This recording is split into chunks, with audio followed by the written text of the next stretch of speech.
차가운 형광등 불빛이 드리운 대학병원 복도는 한적했습니다.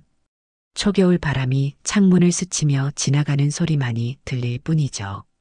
하얀 벽과 소독약 냄새가 코끝을 스치는 이곳에 이만석 노인은 오래도록 서 있었네요. 중환자실 유리창 너머로 보이는 창백한 얼굴을 바라보며 덜덜 떨고 있었습니다. 주름진 손으로 난간을 꼭 붙잡은 채 가슴속에서 끓어오르는 감정을 누르고 있었어요. 너 맞지? 민준아. 떨리는 목소리로 속삭인 말은 공기 중에 흩어졌습니다. 유리창 너머 40대 남성은 의식을 잃은 채 인공호흡기에 의지한 상태였죠. 모니터에 표시된 심장 박동 소리만이 그가 살아있음을 알려주고 있었네요. 이만석 노인은 주름진 손가락으로 유리창을 쓸어내렸습니다. 마치 아들의 얼굴을 쓰다듬듯이요. 병실 안으로 들어가고 싶은 마음이 간절했지만 그럴 용기가 없었어요. 30년이라는 세월이 두 사람 사이에 놓인 거대한 벽처럼 느껴졌습니다. 이만석은 자신이 떠난 후 아들이 어떤 삶을 살았는지, 어떤 고통을 겪었는지 상상조차 할 수 없었네요. 저기요. 날카로운 목소리에 이만석은 흠칫 놀랐습니다. 뒤돌아보니 흰 유니폼을 입은 간호사가 차가운 표정으로 서 있었어요. 보호자 아니면 나가주세요. 여기 계시면 안 됩니다. 이만석 노인은 무언가 말하려다 입을 다물었습니다. 보호자라고 말할 수 있을까요? 평생을 멀리서 지켜보기만 했던 아버지가 갑자기 나타나 보호자라 주장한다면 믿어줄까요? 그럴 자격이 있을까요? 이만석은 천천히 고개를 숙이고 물러났네요. 복도를 걸으며 다리가 무거웠습니다. 한 걸음 한 걸음이 고통스러웠어요. 병원 밖으로 나와 벤치에 앉은 이만석은 하늘을 올려다봤습니다. 초겨울의 쌀쌀한 바람이 그의 얼굴을 스쳐갔어요. 주머니에서 꺼낸 작은 사진 한 장. 5살 민준이의 웃는 얼굴이 담긴 사진이었죠. 세월의 흔적으로 구겨지고 색이 바랬지만 그 미소만은 여전히 선명했습니다. 이만석은 사진을 바라보며 깊은 한숨을 내쉬었네요. 도시락도 없이 그렇게 몇 시간을 멍하니 앉아 있었습니다. 내일도 와야지. 이만석은 중얼거렸어요. 내일은 좀 더 오래 볼 수 있을지도 모르지. 그렇게 첫날은 지나갔습니다. 민준이를 찾아왔지만 말 한마디 건네지 못하고 돌아가는 이만석의 뒷모습이 병원 정문의 그림자처럼 길게 드리워졌네요. 이튿날 이만석은 더 일찍 병원에 도착했습니다. 아침 햇살이 병원 로비를 밝게 비추고 있었어요. 어제와 같은 자리에 서서 민준이를 바라보았죠. 면회 시간이 아니라 병실 안으로 들어갈 수는 없었지만 유리창 너머로라도 아들의 모습을 보고 싶었습니다. 병원 로비에 앉아 휴식을 취하던 이만석은 우연히 대화를 들었어요. 두 사람이 민준에 대해 이야기하고 있었죠. 이만석이 그 사람 아버지래. 근데 민준 씨는 고아 출신이라고 했는데. 그러게. 보육원에서 자랐다고 들었어. 부모님이 안 계신다고. 말을 듣는 순간 이만석의 가슴이 무너져 내렸습니다. 아들은 자신이 없다고 생각하고 살아왔던 거예요. 거짓말도 아니었죠. 떠나버린 아버지는 없는 것과 마찬가지니까요. 과거의 기억이 파도처럼 밀려왔습니다. 어린 민준이를 보육원에 데려다 놓던 그 비참한 날이 떠올랐어요. 아내가 세상을 떠난 후 택시 기사로 일하며 혼자서 아이를 키울 자신이 없었습니다. 당시에는 그것이 최선의 선택이라 생각했지만 이제 와서 생각해보니 그저 비겁한 도피였던 것 같네요. 그땐 그 방법밖에 없었어. 이만석은 벤치에 앉아 중얼거렸습니다. 주머니 속에서 꺼낸 것은 곰 인형 키링이었어요. 아들이 어릴 적 가장 좋아했던 곰 인형의 작은 복제품이었죠. 이만석은 평생 이 작은 인형을 간직해왔습니다. 아들을 두고 온 그날 이후로요. 점심시간이 되었지만 이만석은 식사를 거를 생각이었어요. 하지만 배고픔을 이기지 못하고 병원 주변을 서성이다 쓰레기통 근처에서 누군가 버린 빵 조각을 발견했습니다. 주워 먹으려는 순간 병원 직원이 다가왔어요. 어르신, 그러시면 안 됩니다. 위생상 좋지 않아요. 이만석은 부끄러움에 얼굴이 붉어졌습니다. 그래도 고개를 끄덕이며 물러났어요. 돈이 부족했던 것은 아니었죠. 단지 아들 곁을 떠나고 싶지 않았을 뿐입니다. 잠시라도 자리를 비우면 아들이 깨어날까, 아들이 사라질까 두려웠어요. 오후가 되어 병원 복도는 점점 붐비기 시작했습니다. 이만석은 구석진 곳에 앉아 지나가는 사람들을 바라보았어요. 가족들이 환자를 보러 오는 모습이 부러웠죠. 그들은 당연하게 병실에 들어가 환자의 손을 잡고 이야기를 나눌 수 있었으니까요. 만약 내가 그때 떠나지 않았다면 이만석의 목소리는 떨렸습니다. 평생을 고독하게 살아왔지만 지금처럼 외로움을 느낀 적은 없었어요. 아들과 단 몇 발자국 떨어져 있으면서도 그 거리가 수천 킬로미터처럼 느껴졌네요. 하루가 저물어가는 시간, 이만석은 다시 한번 민준이를 바라보았습니다. 내일은 꼭 말을 걸어야겠다고 다짐했지만 그것이 얼마나 어려운 일인지 알고 있었죠. 용기가 필요했어요. 30년의 부재를 설명할 수 있는 용기가요. 다음 날 아침, 이만석은 마음을 다잡고 병원에 왔습니다. 오늘은 꼭 민준이에게 다가가리라 결심했어요. 하지만 중환자실 앞에 도착하자마자 어제와 같은 간호사가 차갑게 그를 바라봤네요. 어제도 말씀드렸잖아요. 보호자가 아니시면 여기 계시면 안 됩니다. 이만석은 입술을 깨물었습니다. 가슴이 쿵쾅거리며 뛰었어요. 이제는 더 이상 물러설 수 없었죠. 떨리는 손으로 주머니를 뒤적이던 이만석은 오래된 종이 한 장을 꺼냈습니다. 구겨진 종이를 조심스럽게 펴며 간호사에게 내밀었어요. 이거 보호자 맞습니다. 간호사는 의심스러운 눈길로 종이를 받아들었습니다. 그것은 가족관계 증명서였죠. 이름 이만석 민준아들. 오래되고 낡았지만 여전히 유효한 서류였어요. 간호사는 서류를 자세히 살펴본 후 이만석을 바라보았습니다. 차가운 표정이 순간 놀라움으로 바뀌었어요. 그럼 아버님이신가요? 이만석은 고개를 끄덕였습니다. 더 이상 말이 필요 없었죠. 간호사는 잠시 망설이다 한숨을 내쉬었어요. 면회 시간에 잠깐 들어가실 수 있어요. 하지만 환자가 위중한 상태라는 걸 알아주세요. 이만석의 눈에 눈물이 고였습니다. 30년 만에 아들 곁으로 갈 수 있게 된 것이죠. 병실 문이 열리고 이만석은 조심스럽게 안으로 들어갔어요. 심장이 터질 듯 뛰었습니다. 민준이 누워있는 침대 옆에 서자 다리가 후들거렸죠. 민준아. 이만석은 떨리는 목소리로 불렀습니다. 하지만 민준은 미동도 없었어요. 인공호흡기의 규칙적인 소리만이 병실을 채웠죠. 이만석은 조심스럽게 아들의 손을 잡았습니다. 마지막으로 손을 잡았던 것이 언제였을까요? 그때 민준이는 겨우 5살이었죠. 아빠가 왔다. 늦었지만 이젠 아빠가 여기 있어. 이만석의 눈물이 뺨을 타고 흘러내렸습니다. 아들의 얼굴을 자세히 바라보니 자신과 닮은 부분이 많았어요. 코 모양, 두꺼운 눈썹, 그리고 깊은 눈매가 꼭 자신을 닮았죠. 시간이 얼마나 흘렀는지 모르게 이만석은 아들 곁에 앉아 있었습니다. 간호사가 다시 들어왔어요. 면회 시간이 끝났습니다. 이만석은 아쉬움을 뒤로하고 자리에서 일어났습니다. 그러나 이번엔 희망이 있었어요. 내일도 모레도 올 수 있을 테니까요. 아들이 깨어날 때까지 기다릴 수 있을 테니까요. 병원 복도를 걸으며 이만석은 처음으로 미소를 지었습니다.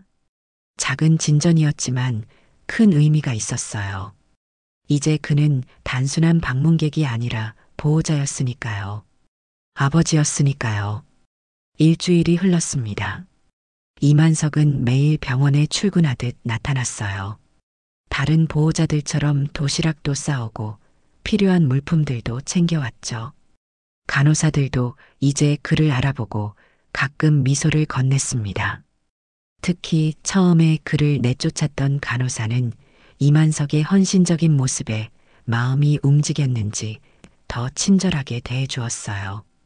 오늘은 상태가 좀 나아진 것 같아요. 혈압도 안정되고 산소 포화도도 좋아졌어요. 이만석은 간호사의 말에 희망을 품었습니다. 하루 종일 병실에 앉아 민준이의 손을 잡고 이야기를 들려주었죠. 그동안 살아온 이야기, 택시 운전하며 겪었던 재미있는 일들, 민준이가 어릴 적 좋아했던 것들을 기억나는 대로 이야기했어요. 내가 3살 때 처음으로 바다에 갔었어. 소리를 지르며 파도를 보고 도망치다가 넘어져서 울었지. 그때 내가 안아주니까 금방 웃더라고. 그렇게 기억을 더듬으며 이야기를 하던 중 이만석은 주머니에서 작은 곰 인형을 꺼냈습니다. 민준이가 어릴 적 좋아했던 인형의 복제품이었죠. 이거 기억나니? 내가 정말 좋아했던 인형이야. 어디 가든 항상 들고 다녔어. 이만석은 인형을 민준이의 베개 옆에 조심스럽게 놓았습니다. 마치 지켜주기라도 하듯이요.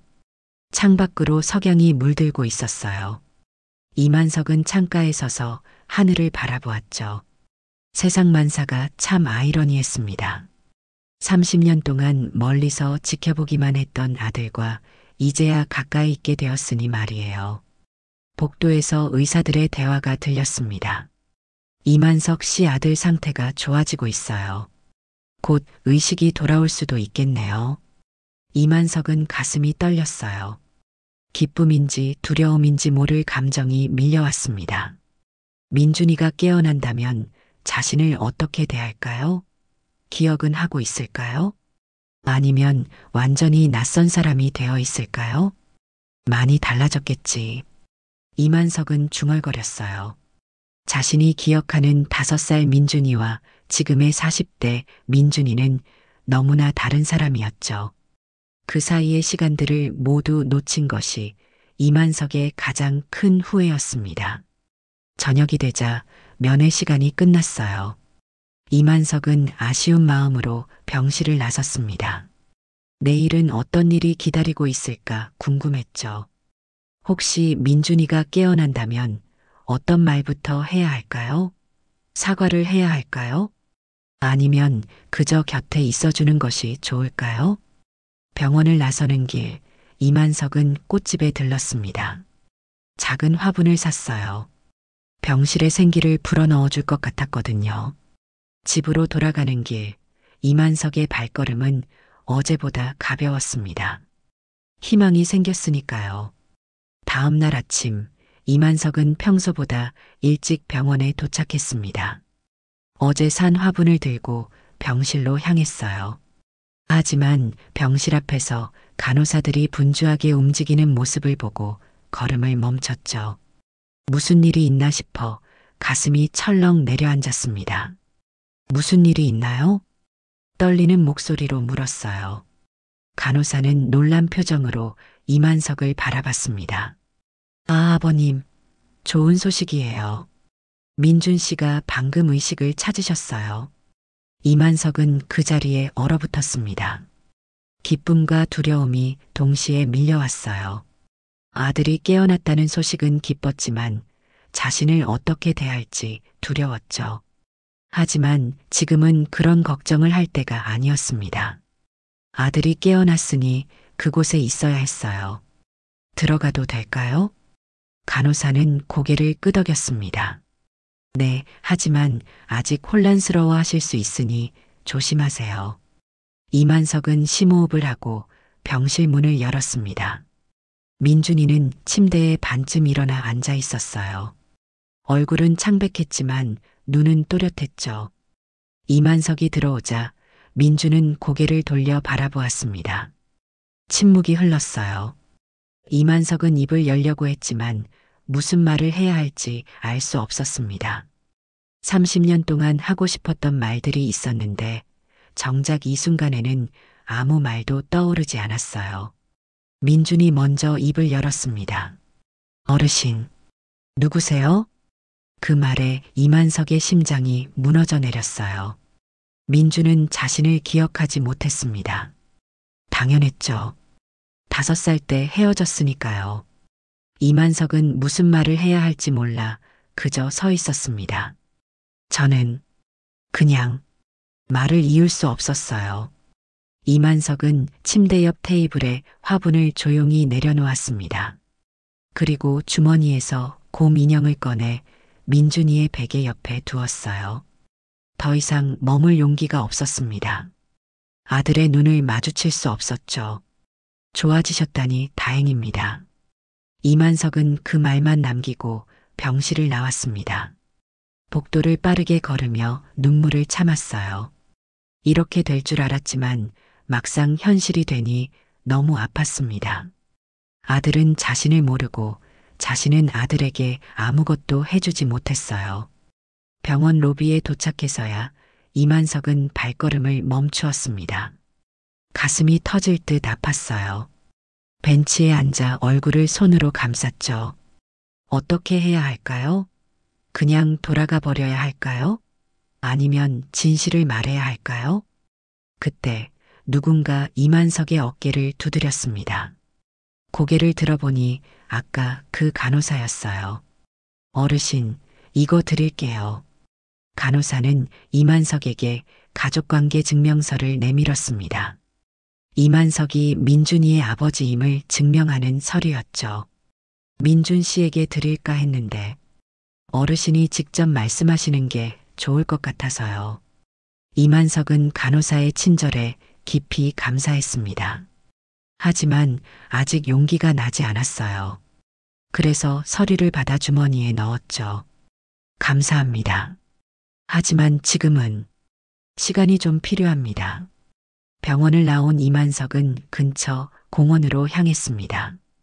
벤치에 앉아 깊은 생각에 잠겼어요. 이제 어떻게 해야 할까요? 아들에게 모든 것을 털어놓아야 할까요? 아니면 그냥 이대로 사라져야 할까요? 가을바람이 이만석의 머리카락을 흩트렸습니다. 나뭇잎들이 바스락거리는 소리가 들렸어요. 이만석은 주머니에서 오래된 사진을 꺼내 바라봤죠. 그 사진 속에는 어린 민준이와 함께 있는 자신의 모습이 담겨 있었습니다. 행복했던 시절의 기억이었어요. 이제 와서 아버지라고 말한다고 해서 받아들여줄까? 이만석은 중얼거렸습니다. 사실 그동안 멀리서나마 민준이의 성장을 지켜봤어요. 때로는 학교 앞에서, 때로는 아르바이트하는 가게 앞에서 모습을 훔쳐봤죠. 민준이가 대학에 합격했을 때는 몰래 찾아가 축하해주고 싶었지만 용기가 나지 않았습니다. 그래도 민준이는 잘 자랐어요. 힘든 환경에서도 꿋꿋하게 자신의 길을 걸어왔죠. 보육원에서 나와 대학을 나오고 직장도 다니며 성실하게 살았어요. 이만석은 그런 아들이 자랑스러웠습니다. 해가 저물기 시작했어요. 이만석은 공원 벤치에 앉아 시간이 가는 줄도 모르고 생각에 잠겨 있었습니다. 그때 핸드폰이 울렸어요. 번호를 모르는 전화였죠. 여보세요? 이만석 씨 맞으신가요? 대학병원 간호사입니다. 민준 씨가 깨어나서 좀 안정이 됐는데요. 아까 보셨던 곰 인형에 대해 물어보시네요. 이만석의 심장이 빠르게 뛰기 시작했습니다. 민준이가 인형을 기억한다는 건가요? 아니면 그냥 궁금해서 물어본 건가요? 네. 그런데 어떻게 제 번호를? 보호자 연락처로 등록되어 있어서요. 혹시 다시 오실 수 있으신가요? 민준 씨가 어르신에 대해 물어보셨거든요. 이만석은 망설였습니다. 가야 할까요? 말아야 할까요? 하지만 이미 알고 있었어요. 언젠가는 마주해야 할 순간이라는 것을요. 평생을 도망쳐왔지만 이제는 더 이상 도망칠 수 없었죠. 네, 지금 가겠습니다. 전화를 끊고 이만석은 천천히 자리에서 일어났습니다. 다시 병원으로 향하며 마음의 준비를 했어요.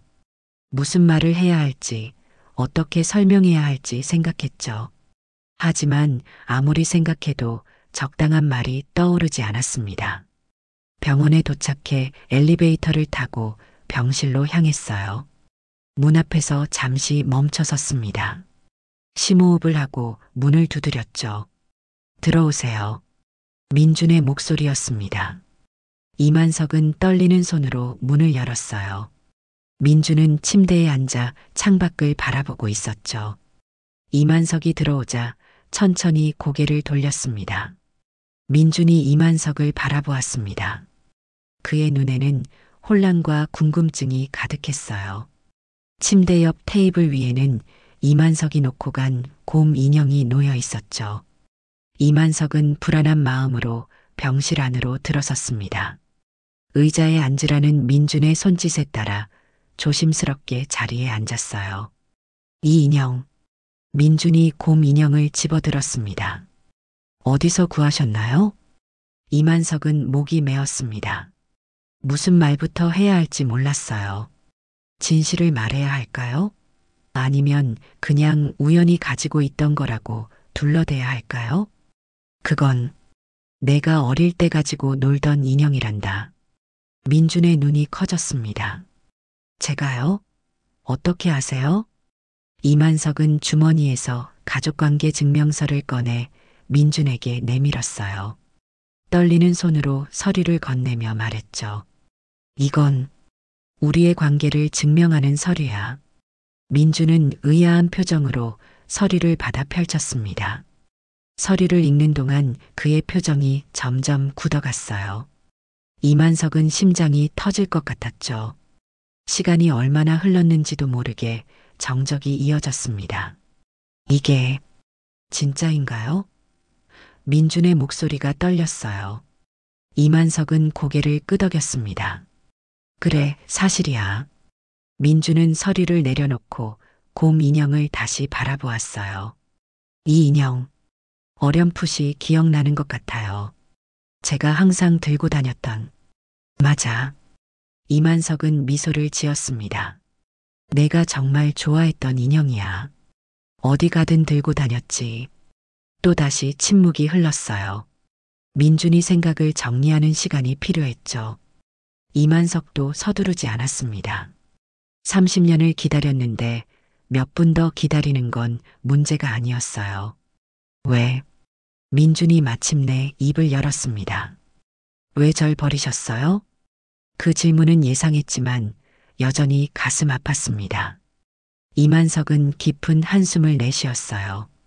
널 버린 게 아니라 내 엄마가 돌아가시고 난 혼자서 널 키울 자신이 없었어. 택시 운전하느라 집에도 잘 못 들어오고 그때는 그게 최선이라고 생각했단다. 이만석의 눈에 눈물이 고였습니다. 하지만 그건 변명에 불과해. 사실은 내가 비겁했던 거야. 책임을 피하고 싶었던 거지. 민주는 묵묵히 듣고 있었어요. 그의 표정에서는 감정을 읽을 수 없었죠. 이만석은 계속 이야기했습니다. 너를 보육원에 맡긴 후에도 나는 멀리서 항상 널 지켜봤어. 내가 초등학교 입학할 때, 중학교 졸업할 때, 대학 합격했을 때, 항상 멀리서 바라보기만 했지. 그런데 왜 접근하지 않으셨어요? 민준의 목소리는 차가웠습니다. 이만석은 고개를 숙였어요. 용기가 없었어. 내가 나를 미워할까봐, 내가 나를 거부할까봐, 그리고 그럴 자격이 있다고 생각했어. 민준은 창밖을 바라보았습니다. 저녁 무렵에 하늘이 보라색으로 물들고 있었어요. 이만석은 아들의 반응을 기다렸죠. 거절당해도 이해할 수 있었습니다. 원망받아도 당연한 일이었어요. 제가 어릴 때 민준이 천천히 말을 이어갔습니다. 보육원에서 항상 창문을 보곤 했어요. 언젠가 부모님이 나를 데리러 오실 거라고 생각하면서요. 이만석의 가슴이 조여왔습니다. 아들이 그렇게 기다렸다는 사실이 가슴 아팠어요. 10살 때쯤 더 이상 기다리지 않기로 했어요. 대신 스스로 강해지기로 했죠. 민주는 곰 인형을 쓰다듬었습니다. 그런데 이상하게도 이 인형에 대한 기억만은 계속 남아 있었어요. 꿈에서 자주 보았거든요. 민주는 한참을 침묵하다 이만석을 바라보았어요. 정말 제 아버지가 맞으신가요? 이만석은 고개를 끄덕였습니다. 그래, 맞다. 비록 자격 없는 아버지지만 민주는 깊은 한숨을 내쉬었어요. 그의 눈에 눈물이 고였죠. 왜 이제 오셨어요? 그 말은 질문이면서도 원망이었습니다. 이만석은 어떻게 대답해야 할지 몰랐어요. 사실 그 자신도 왜 이제야 용기를 냈는지 설명할 수 없었죠. 사고 소식을 듣고 더 이상 미룰 수 없다고 생각했어. 만약 내가 나에 대해 전혀 모른 채 무슨 일이 생긴다면 그건 내가 평생 후회할 일이라고 생각했어. 민주는 고개를 돌렸습니다. 창밖으로 눈물을 흘리는 모습을 보이고 싶지 않았던 것 같았어요. 이만석은 자리에서 일어났습니다. 이제 말할 것은 다 했다고 생각했죠. 더 이상 널 괴롭히지 않을게. 그저 내가 있다는 것만으로도 난 행복해. 감사해. 이만석이 문을 향해 걸어갈 때 민준의 목소리가 들렸습니다. 가지 마세요. 이만석은 걸음을 멈추었어요. 천천히 돌아보니 민준이 그를 바라보고 있었습니다. 아직 할 이야기가 많잖아요. 제가 어떻게 자랐는지, 아버님은 어떻게 사셨는지. 이만석의 눈에 눈물이 가득 고였습니다. 이건 거절이 아니었어요. 완전한 용서도 아니었죠. 하지만 시작이었습니다. 새로운 관계의 시작이었어요. 이만석은 다시 의자에 앉았습니다. 민주는 잠시 침묵하다가 물었어요. 제 어머니는 어떤 분이셨나요? 이만석은 미소를 지었습니다. 오랫동안 묻어두었던 추억이 되살아났어요. 내 엄마는 정말 아름다운 사람이었어.